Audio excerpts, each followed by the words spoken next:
Hello, it's Amy, and I'm back with Stave 3 of A Christmas Carol. And this section is titled The Second of the Three Spirits. And in this section, we will hear about the ghost of Christmas present. Awaking in the middle of a prodigiously tough snore and sitting up in bed to get his thoughts together, Scrooge had no occasion to be told that the bell was again upon the stroke of 1. He felt that he was restored to consciousness in the right nick of time for the especial purpose of holding a conference with the second messenger dispatched to him through Jacob Marley's intervention. But finding that he turned uncomfortably cold when he began to wonder which of his curtains this new spectre would draw back, he put them every one aside with his own hands, and lying down again, established a good lookout all round the bed, for he wished to challenge the spirit on the moments of its appearance, and did not wish to be taken by surprise and made nervous.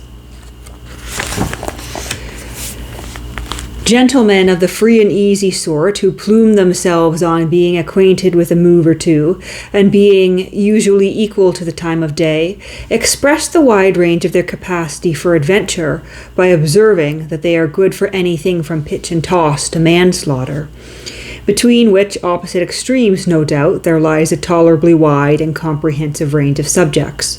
Without venturing for Scrooge quite as hardly as this, I don't mind calling on you to believe that he was ready for a good broad field of strange appearances, and that nothing between a baby and a rhinoceros would have astonished him very much. Now, being prepared for almost anything, he was not by any means prepared for nothing, and consequently when the bell struck 1 and no shape appeared, he was taken with a violent fit of trembling. 5 minutes, 10 minutes, a quarter of an hour went by, yet nothing came. All this time he lay upon his bed, the very core and center of a blaze of ruddy light which streamed upon it when the clock proclaimed the hour, and which, being only light, was more alarming than a dozen ghosts, as he was powerless to make out what it meant or would be at, and was sometimes apprehensive that he might be at that very moment an interesting case of spontaneous combustion, without having the consolation of knowing it. At last, however, he began to think as you or I would have thought at first, for it is always the person not in the predicament who knows what ought to have been done in it, and would unquestionably have done it too. At last, I say, he began to think that the source and secret of this ghostly light might be in the adjoining room, from whence, on farther tracing it, it seemed to shine.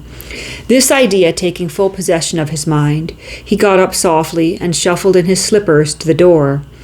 The moment Scrooge's hand was on the lock, a strange voice called him by name and bade him enter. He obeyed. It was his own room, there was no doubt about that, but it had undergone a surprising transformation. The walls and ceiling were so hung with living green that it looked a perfect grove, from every part of which bright gleaming berries glistened.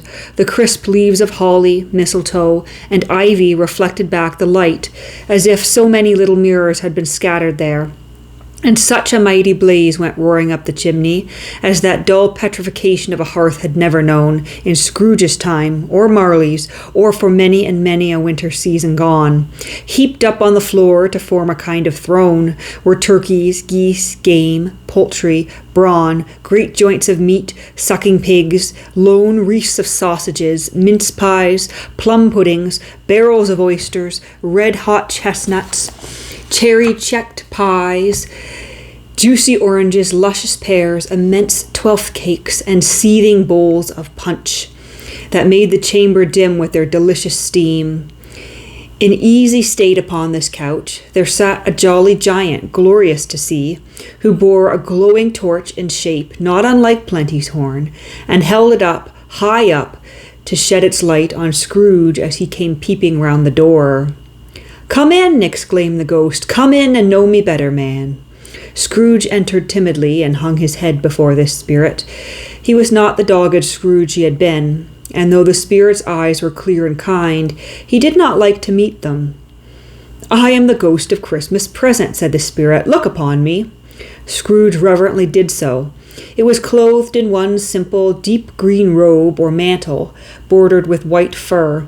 This garment hung so loosely on the figure that its capacious breast was bare, as if disdaining to be warded or concealed by any artifice. Its feet, observable beneath the ample folds of the garment, were also bare, and on its head wore it no other covering than a holly wreath, set here and there with shining icicles. Its dark brown curls were long and free as its genial face, its sparkling eye, its open hand, its cheery voice, its unconstrained demeanor, and its joyful air. Girded round its middle was an antique scabbard, but no sword was in it, and the ancient sheath was eaten up with rust. "You have never seen the like of me before," exclaimed the spirit. "Never," Scrooge made to answer it. "Have never walked forth with the younger members of my family, meaning, for I am very young, my elder brothers born in these later years," pursued the phantom. "I don't think I have," said Scrooge. "I am afraid I have not." "Have you had many brothers, spirit?" "More than 1,800, said the ghost. "A tremendous family to provide for," muttered Scrooge. The ghost of Christmas present rose. "Spirit," said Scrooge submissively, "conduct me where you will. I went forth last night on compulsion, and I learned a lesson which is working now. Tonight, if you have aught to teach me, tell me profit by it. Or rather, let me profit by it." "Touch my robe." Scrooge did as he was told, and held it fast. Holly, mistletoe, red berries, ivy, turkeys, geese, game, poultry, brawn, meat, pigs, sausages, oysters, pies, puddings, fruit, and punch, all vanished instantly. So did the room, the fire, the ruddy glow, the hour of night, and they stood in the city streets on Christmas morning, where, for the weather was severe, the people made a rough but brisk and not unpleasant kind of music, in scraping the snow from the pavement in front of their dwellings, and from the tops of their houses, whence it was a mad delight to the boys to see it come plumping down into the road below, and splitting into artificial little snowstorms. The house fronts looked black enough, and the windows blacker, contrasting with the smooth white sheet of snow upon the roofs, and with the dirtier snow upon the ground, which last deposit had been ploughed up in deep furrows by the heavy wheels of carts and wagons. Furrows that crossed and recrossed each other hundreds of times, where the great streets branched off and made intricate channels, hard to trace in the thick yellow mud and icy water. The sky was gloomy, and the shortest streets were choked up with a dingy mist, half thawed, half frozen, whose heavier particles descended in a shower of sooty atoms, as if all the chimneys in Great Britain had, by one consent, caught fire and were blazing away to their dear hearts' content. There was nothing very cheerful in the climate of the town, and yet there was an air of cheerfulness abroad that the clearest summer air and brightest summer sun might have endeavored to diffuse in vain. For the people who were shoveling away on the housetops were jovial and full of glee, calling out to one another from the parapets, and now and then exchanging a fastidious snowball, a better-natured missile far than many a wordy jest, laughing heartily if it were right, and not less heartily if it were wrong. The poulterers' shops were still half open, and the fruiterers were radiant in their glory. There were great round pot-bellied baskets of chestnuts, shaped like the waistcoats of jolly old gentlemen, lolling at the doors and tumbling out into the street in their apocalyptic opulence. There were ruddy, brown-faced, broad-girthed Spanish onions, shining in the fatness of their growth like Spanish friars, and winking from their shelves in wanton slyness at the hung-up mistletoe. There were pears and apples, clustered high in blooming pyramids. There were bunches of grapes, made in the shopkeeper's benevolence to dangle from conspicuous hooks, that people's mouths might water gratis as they passed. There were piles of filberts, mossy and brown, recalling in their fragrance ancient walks among the woods and pleasant shuffling ankle-deep through withered leaves. There were Norfolk biffins, squab and swarthy, setting off the yellow of the oranges and lemons, and, in the great compactness of their juicy persons, urgently entreating and beseeching to be carried home in paper bags and eaten after dinner. The very gold and silver fish, set forth among these choice fruits in a bowl, though members of a dull and stagnant-blooded race appeared to know that there was something going on, and to a fish went gasping round and round their little world in slow and passionless excitement. The grocers, oh, the grocers, nearly closed with perhaps 2 shutters down or 1, but through these gaps such glimpses. It was not alone that the scales descending on the counter made a merry sound, or that the twine and roller parted company so briskly, or that the canisters were rattled up and down like juggling tricks, or even that the blended scents of teas and coffee were so grateful to the nose, or even that the raisins are so plentiful and rare, the almonds so extremely white, the sticks of cinnamon so long and straight, the other spices so delicious, the candied fruits so caked and spotted with molten sugar as to make the coldest lookers on feel faint and subsequently bilious. Nor was it that the figs were moist and pulpy, or that the French plums blushed in modest tartness from their highly decorated boxes, or that everything was good to eat and in its Christmas dress. But the customers were all so hurried and so eager in the hopeful promise of the day that they tumbled up against each other at the door, crashing their wicker baskets wildly, and left their purchases upon the counter, and came running back to fetch them, and committed hundreds of little mistakes in the best humor possible. Well, the grocer and his people were so frank and fresh that the polished hearts with which they fastened their aprons behind might have been their own, worn outside for general inspection, and for Christmas daws to peck as if they chose. But soon the steeples called good people all to church and chapel, and away they came, flocking through the streets in their best clothes and with their gayest faces. And at the same time there emerged from scores of by-streets, lanes, and nameless turnings innumerable people carrying their dinners to the bakers' shops. The sight of these poor revellers appeared to interest the spirit very much, for he stood with Scrooge beside him in a baker's doorway, and taking off the covers as their bearers passed, sprinkled incense on their dinners from his torch. And it was a very uncommon kind of torch, for once or twice, when there were angry words between some dinner carriers who had jostled each other, he shed a few drops of water on it from them, and their good humour was restored directly. For they say it was a shame to quarrel upon Christmas Day. And so it was. God love it, so it was. In time, the bells ceased and the bakers were shut up, and yet there was a genial shadowing forth of all these dinners, and the progress of their cooking in the thawed blotch of wet above each baker's oven, where the pavement smoked as if its stones were cooking too. "Is there a peculiar flavour in which you sprinkle from your torch?" asked Scrooge. "There is, my own." "Would it apply to any kind of dinner on this day?" asked Scrooge. "To any kindly given. To a poor one most." "Why to a poor one most?" asked Scrooge. "Because it needs it most."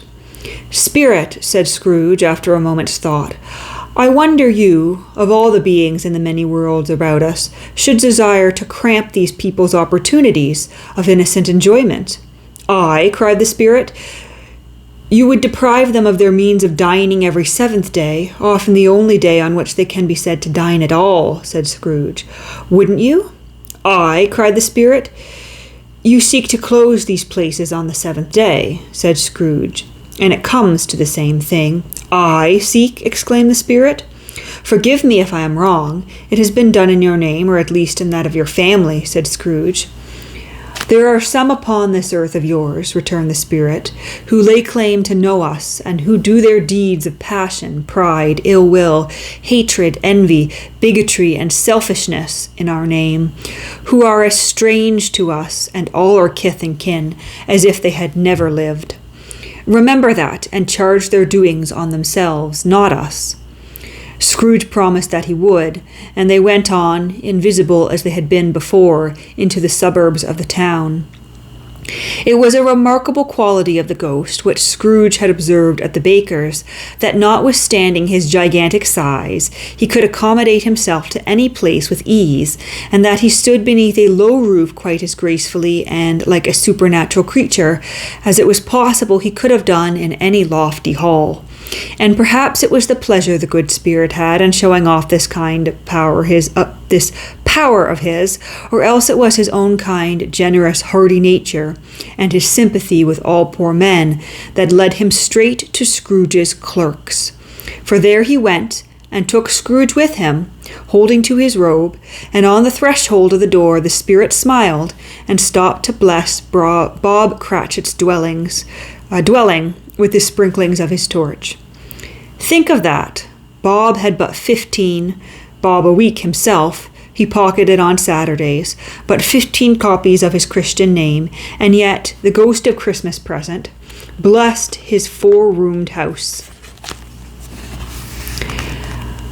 Then up rose Mrs. Cratchit, Cratchit's wife, dressed out but poorly in a twice-turned gown, but brave in ribbons which are cheap, and make a goodly show for 6pence.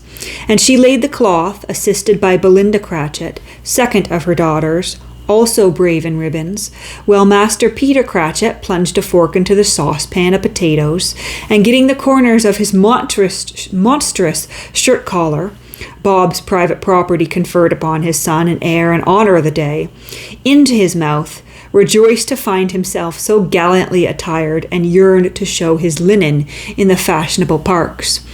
And now 2 smaller Cratchits, boy and girl, came tearing in, screaming that outside the baker's they had smelled the goose and known it for their own, basking in luxurious thoughts of sage and onion. These young Cratchits danced about the table and exalted Master Peter Cratchit to the skies, while he, not proud although his collars nearly choked him, blew the fire until the slow potatoes bubbling up knocked loudly at the saucepan lid to be let out and peeled. "What has ever got your precious father, then?" said Mrs. Cratchit, "and your brother, Tiny Tim? And Martha weren't as late last Christmas Day by half an hour." "Here's Martha, mother," said a girl, appearing as she spoke. "Here's Martha, mother," cried the 2 young Cratchits. "Hurrah, there's such a goose, Martha." "Why, bless your heart alive, my dear, how late you are," said Mrs. Cratchit, kissing her a dozen times, and taking off her shawl and bonnet for her with officious zeal. "We'd a deal of work to finish up last night," replied the girl, "and had to clear away this morning, mother." "Well, never mind so long as you are come," said Mrs. Cratchit. "Sit ye down before the fire, my dear, and have a warm, Lord bless ye." "No, no, there's father coming," cried the 2 young Cratchits, who were everywhere at once. "Hide, Martha, hide!" So Martha hid herself, and in came little Bob, the father, with at least 3 feet of comforter, exclusive of the fringe hanging down before him, and his threadbare clothes darned up and brushed to look seasonable, and Tiny Tim upon his shoulder. Alas, for Tiny Tim he bore a little crutch, and had his limbs supported by an iron frame. "Why, where's our Martha?" cried Bob Cratchit, looking round. "Not coming," said Mrs. Cratchit. "Not coming," said Bob, with sudden declension in his high spirits, for he had been Tim's blood horse all the way from church, and had come home rampant. "Not coming upon Christmas Day?" Martha didn't like to see him disappointed, if it were only a joke, so she ran out prematurely from behind the closet door and into his arms, while the 2 young Cratchits hustled Tiny Tim and bore him off into the wash-house, that he might hear the pudding singing in the copper. "And how did little Tim behave?" asked Mrs. Cratchit, while she rallied Bob on his credulity, and Bob had hugged his daughter to his heart's content.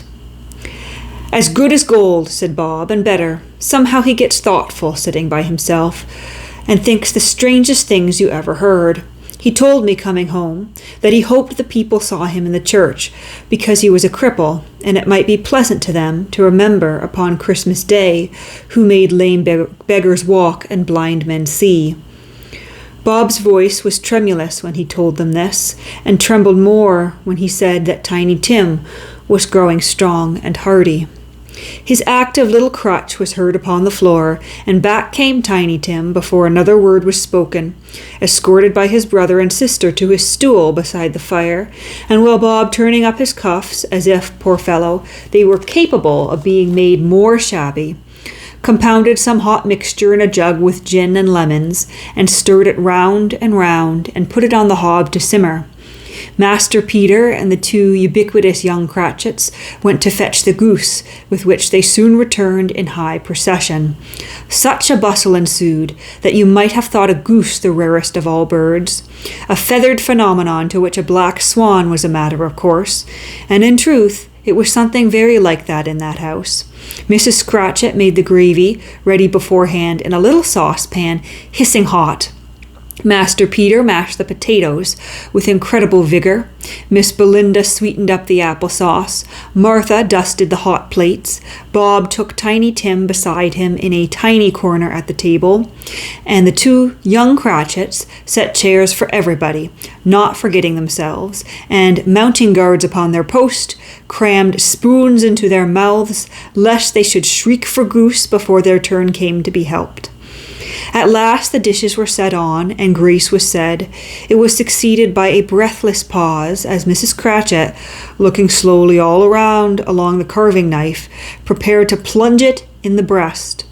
But when she did, and when the long-expected gush of stuffing issued forth, one murmur of delight arose all round the board, and even Tiny Tim, excited by the two young Cratchits, beat on the table with the handle of his knife and feebly cried, "Hurrah!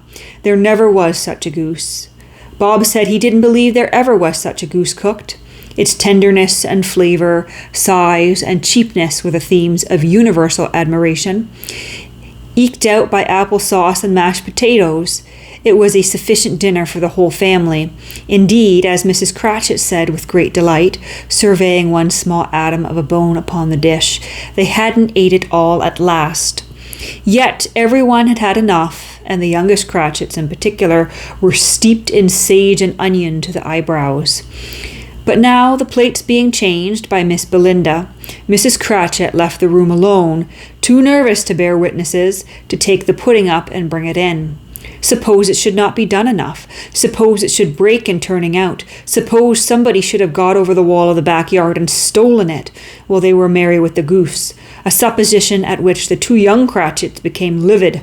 All sorts of horrors were supposed. Hollo, a great deal of steam. The pudding was out of the copper, a smell like a washing day.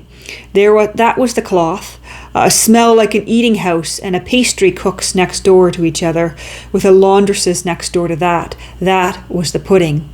In half a minute Mrs. Cratchit entered, flushed but smiling proudly, with the pudding like a speckled cannonball, so hard and firm, blazing in half a quartern of ignited brandy, and benight with Christmas holly stuck into the top. Oh, a wonderful pudding, Bob Cratchit said, and calmly too, that he regarded it as the greatest success achieved by Mrs. Cratchit since their marriage.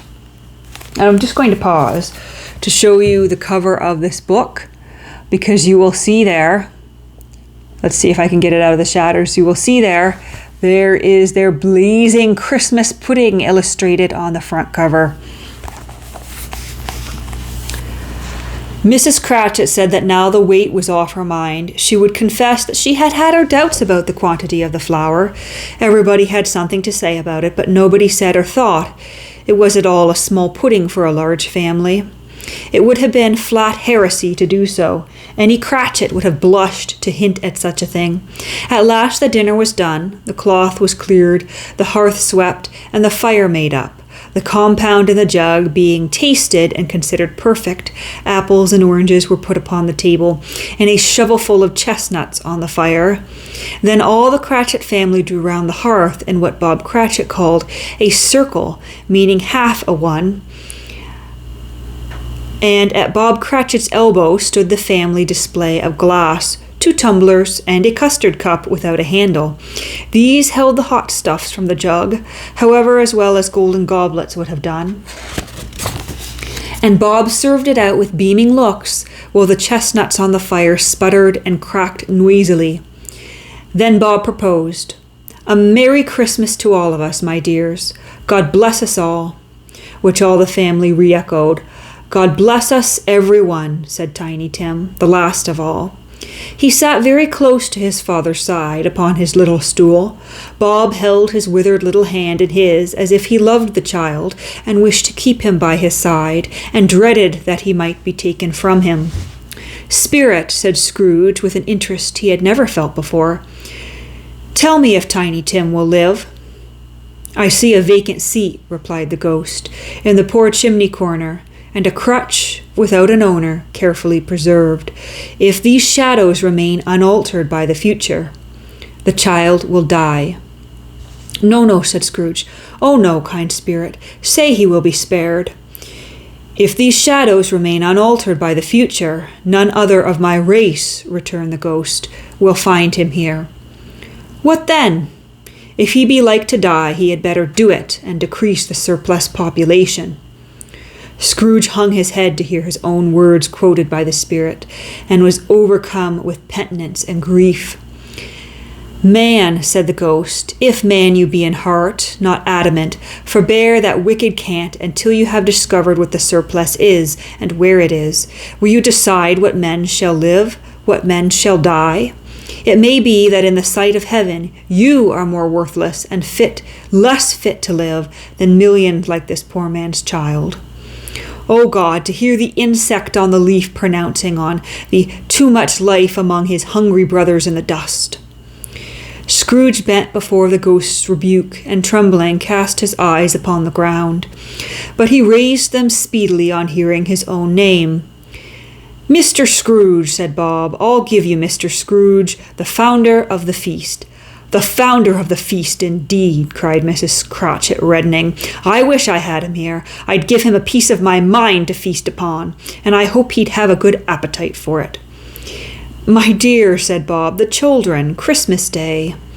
"It should be Christmas Day, I am sure," said she, "on which one drinks the health of such an odious, stingy, hard, unfeeling man as Mr. Scrooge. You know how he is, Robert. Nobody knows it better than you do, poor fellow." "My dear," was Robert's mild answer, "Christmas Day." "I'll drink his health for your sake and the day's," said Mrs. Cratchit. "Not for his. Long life to him. A Merry Christmas and a Happy New Year. He'll be very merry and very happy, I have no doubt." The children drank the toast after her. It was the first of their proceedings, which had no heartiness in it. Tiny Tim drank it last of all, but he didn't care twopence for it. Scrooge was the ogre of the family. The mention of his name cast a dark shadow on the party, which was not dispelled for full 5 minutes. And I'll show you the illustration here, which is captioned, "God bless us, everyone," said Tiny Tim.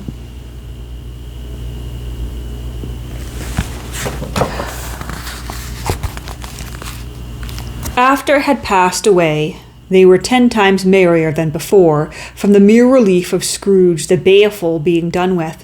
Bob Cratchit told them how he had a situation in his eye for Master Peter, which would bring in, if obtained, 5 full and 6 pence weekly.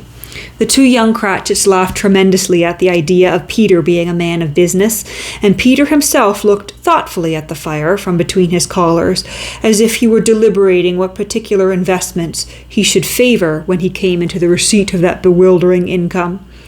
Martha, who was a poor apprentice at a milliner's, then told them what kind of work she had to do, and how many hours she worked at a stretch, and how she meant to lie abed tomorrow morning for a good long rest.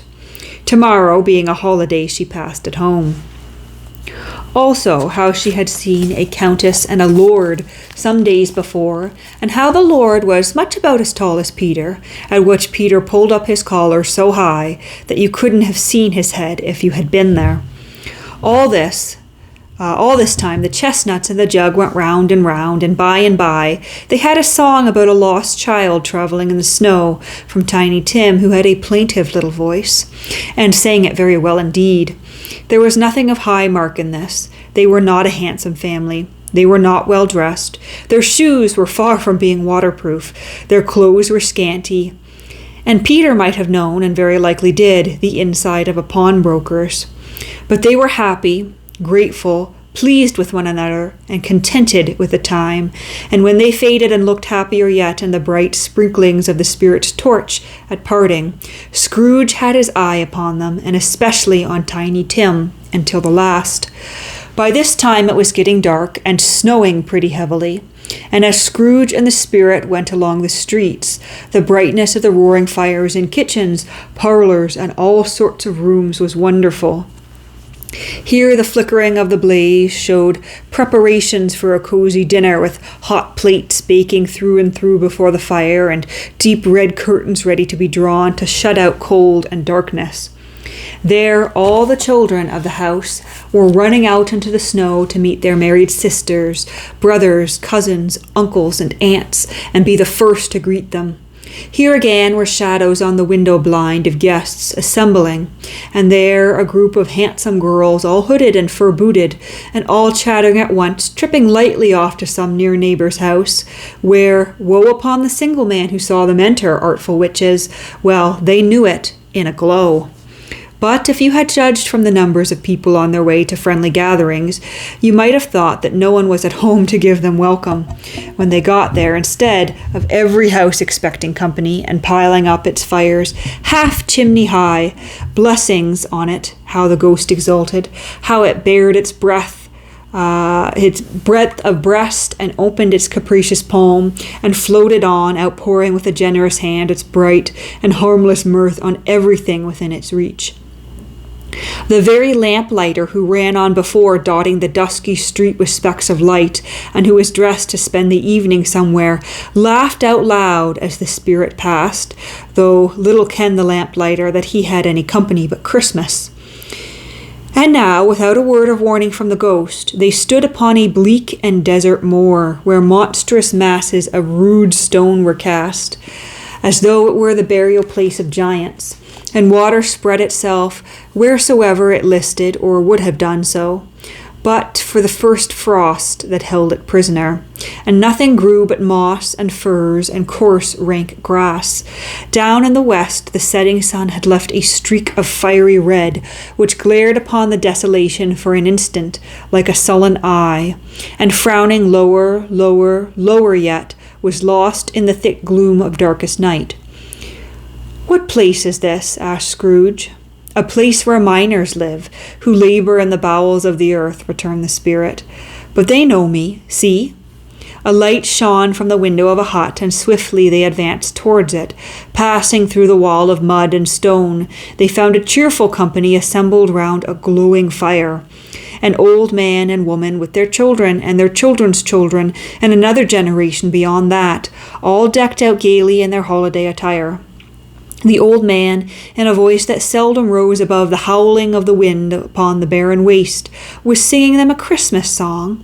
It had been a very old song when he was a boy, and from time to time they all joined in the chorus.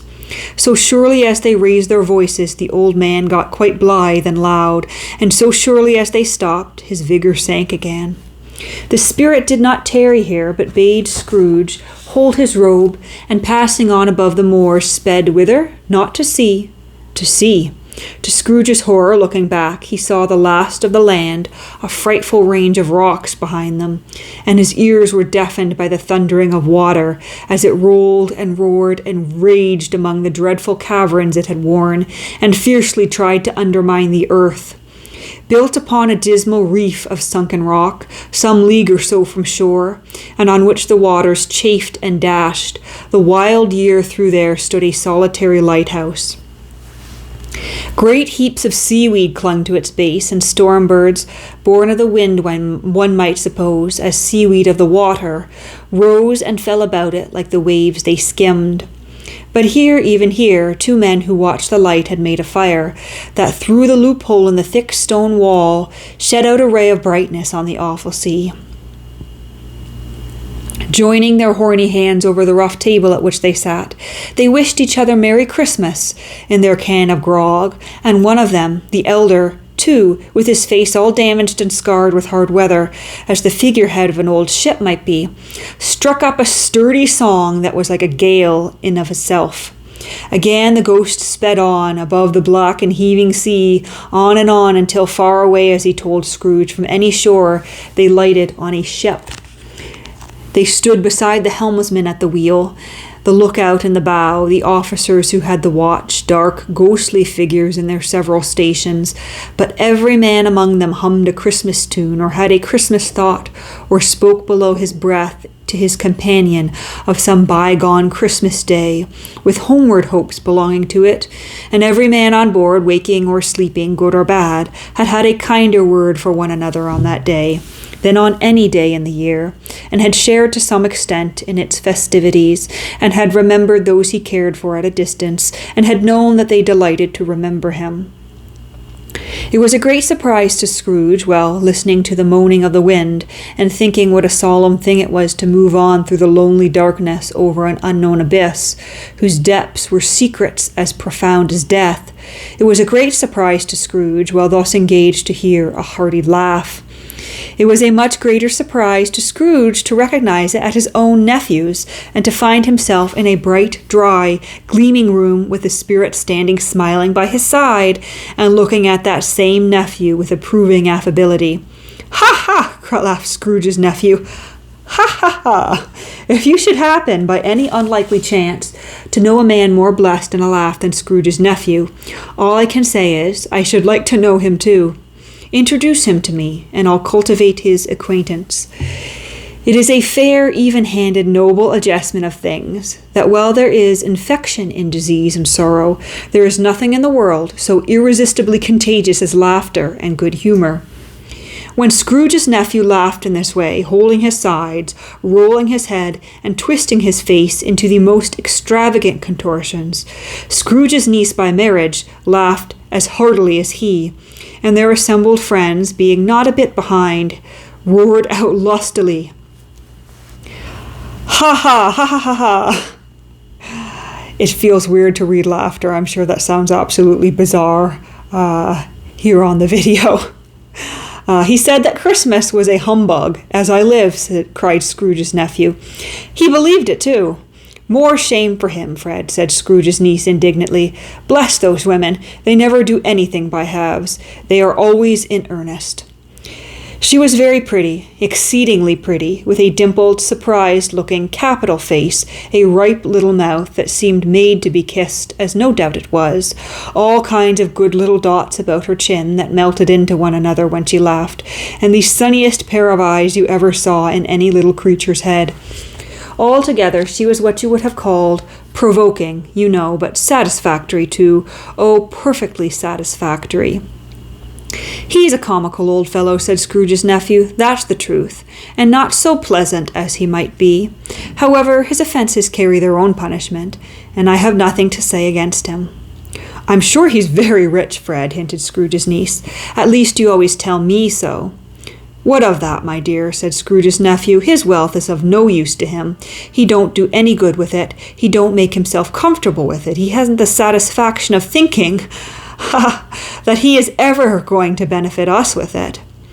"I have no patience with him," observed Scrooge's niece. Scrooge's niece's sister and all the other ladies expressed the same opinion. "Oh, I have," said Scrooge's nephew. "I am sorry for him. I couldn't be angry with him if I tried. Who suffers by his ill whims? Himself, always.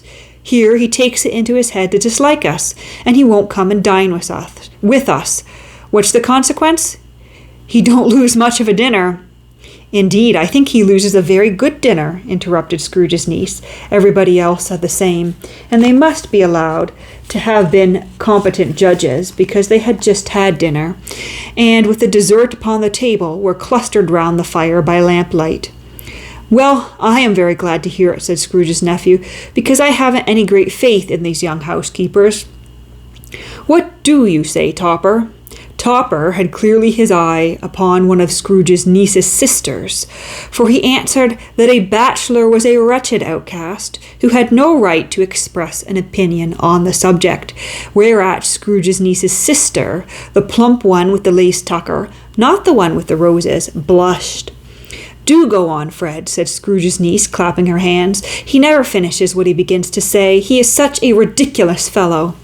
Scrooge's nephew revelled in another laugh, and as it was impossible to keep the infection off, though the plump sister tried hard to do it with aromatic vinegar, His example was unanimously followed. "I was only going to say," said Scrooge's nephew, "that the consequence of his taking a dislike to us and not making merry with us is, as I think, that he loses some pleasant moments, which could do him no harm. I am sure he loses pleasanter companions than he can find in his own thoughts, either in his mouldy old office or his dusty chambers. I mean to give him the same chance every year, whether he likes it or not, for I pity him." And we have an illustration here. Scrooge's niece played well upon the harp. Beautiful harp there.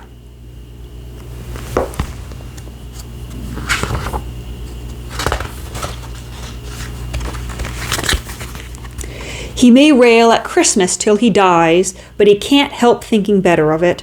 I defy him, if he finds me going there in good temper, year after year, and saying, 'Uncle Scrooge, how are you?'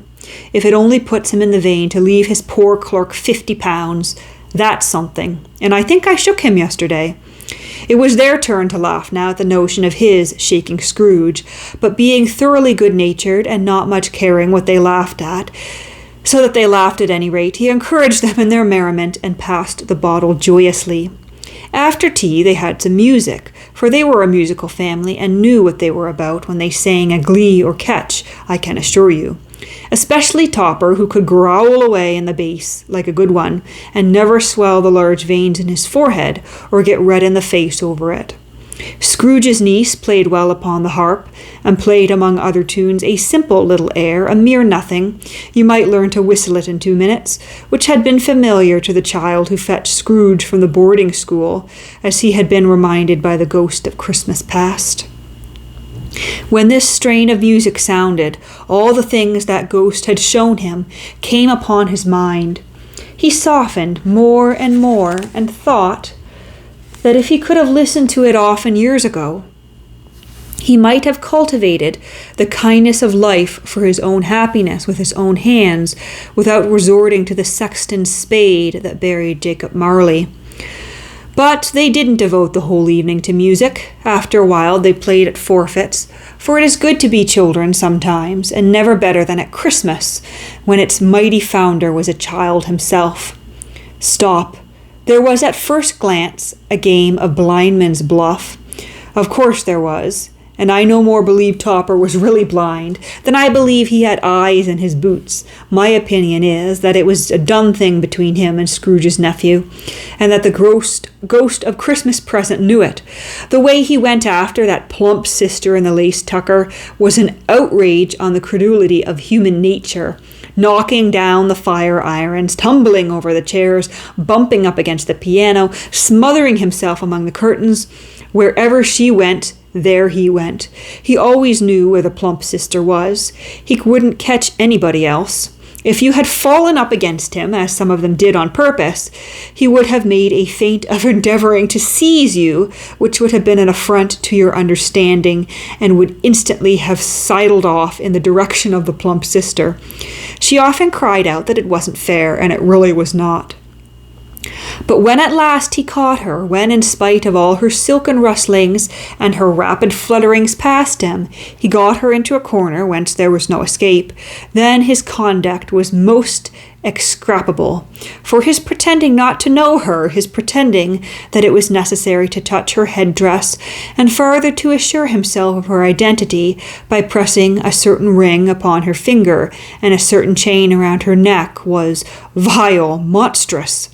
No doubt she told him her opinion of it when another blind man being in office, they were so confidential together behind the curtains. Scrooge's niece was not one of the blindman's buff party, but was made comfortable with a large chair and a footstool in a snug corner where the ghost and Scrooge were close behind her. But she joined in the forfeits and loved her love to admiration with all the letters of the alphabet. Likewise, at the game of how, when, and where, she was very great, and to a secret joy of Scrooge's nephew, beat her sisters hollow, though they were sharp girls too, as Topper could have told you. There might have been 20 people there, young and old, but they all played, and so did Scrooge, for wholly forgetting in the interest he had in what was going on, that his voice made no sound in their ears. He sometimes came out with his guess quite loud, and very often guessed right. For the sharpest needle, best Whitechapel warranted not to cut in the eye, was not sharper than Scrooge, blunt as he took it in his head to be. The ghost was greatly pleased to find him in this mood, and looked upon him with such favour that he begged like a boy to be allowed to stay until the guest departed. But this, the spirit said, could not be done. "Here is a new game," said Scrooge. "1 half-hour, spirit, only one." It was a game called Yes and No, where Scrooge's nephew had to think of something, and the rest must find out what. He only answering to their questions, yes or no, as the case was. The brisk fire of questioning to which he was exposed elicited from him that he was thinking of an animal, a live animal, rather a disagreeable animal, a savage animal, an animal that growled and grunted sometimes, and talked sometimes, and lived in London, and walked about the streets, and wasn't made of a show and wasn't led by anybody, and didn't live in the menagerie, and was never killed in a market, and was not a horse, or an ass, or a cow, or a bull, or a tiger, or a dog, or a pig, or a cat, or a bear. At every fresh question that was put to him, this nephew burst into a fresh roar of laughter, and he was so inexpressibly tickled that he was obliged to get up off the sofa and stamp. At last the plump sister, falling into a similar state, cried out, "I have found it out. I know what it is, Fred. I know what it is." "What is it?" cried Fred. "It's your Uncle Scrooge." Which it certainly was. Admiration was the universal sentiment, though some objected that the reply to "Is it a bear?" ought to have been yes, inasmuch as an answer in the negative was sufficient to have diverted their thoughts from Mr. Scrooge, supposing that they had ever had any tendency that way. "He has given us plenty of merriment, I am sure," said Fred, "and it would be ungrateful not to drink to his health. Here is a glass of mulled wine, ready in our hand at the moment, and I say, Uncle Scrooge." "Well, Uncle Scrooge," they cried, "a Merry Christmas and a Happy New Year to the old man, whatever he is," said Scrooge's nephew. "He wouldn't take it from me, but may he have it none the less. Uncle Scrooge." Uncle Scrooge had imperceptibly become so gay and light of heart that he would have pledged the unconscious company in return and thanked them in an inaudible speech if the ghost had given him time. But the whole scene passed off in the breath of the last words spoken by his nephew, and he and the spirit were again upon their travels. Much they saw, and far they went, and many homes they visited, but always with a happy end. The spirit stood beside sick beds, and they were cheerful, on foreign lands, and they were close at home, by struggling men, and they were patient in their greater hope, by poverty, and it was rich, in almshouses, hospital, and jail, in miseries, every refuge, where vain man in his little brief authority had not made fast the door and barred the spirit out. He left his blessing and taught Scrooge his precepts. It was a long night, if it were only a night, but Scrooge had his doubts of this, because the Christmas holidays appeared to be condensed in the space of time they passed together. It was strange, too, that while Scrooge remained unaltered in his outward form, the ghost grew older, clearly older. Scrooge had observed this change, but never spoke of it until they left a children's 12th night party, when, looking at the spirit as they stood together in an open space, he noticed that its hair was grey. "Are spirits' lives so short?" asked Scrooge. "My life upon this globe is very brief," replied the ghost. "It ends tonight." "Tonight?" cried Scrooge. "Tonight at midnight. Hark! The time is drawing near." The chimes were ringing, the 11:15 at that moment. "Forgive me if I am not justified in what I ask," said Scrooge, looking intently at the spirit's robe, "but I see something strange and not belonging to yourself protruding from your skirts. Is it a foot or a claw?" "It might be a claw, for the flesh there is upon it," said the spirit's sorrowful reply. "Look here." From the foldings of its robe it brought 2 children, wretched, abject, frightful, hideous, miserable. They kneeled down at its feet and clung upon the outside of its garment. "Oh, man, look here, look down here," exclaimed the ghost. They were a boy and a girl, yellow, meager, ragged, scowling, wolfish, but prostrate too in their humility. Where graceful youth should have filled their features out and touched them with its freshest tints, a stale and shriveled hand like that of age had pinched and twisted them and pulled them into shreds. Where angels might have sat enthroned, devils lurked and glared out menacing. No change, no degradation, no perversion of humanity in any grade, through all the mysteries of wonderful creation, has monsters half so horrible and dreadful. Scrooge started back, appalled. Having them shown to him in this way, he tried to say they were fine children, but the words choked themselves rather than be parties to a lie of such enormous magnitude. "Spirit, are they yours?" Scrooge could say no more. "They are man's," said the spirit, looking down upon them, "and they cling to me, appealing from their fathers. This boy is ignorance, this girl is want. Beware them both, and all of their degree. But most of all, beware this boy, for on his brow I see that written which is doom, unless the writing be erased." "Deny it," cried the spirit, stretching out his hands towards the city.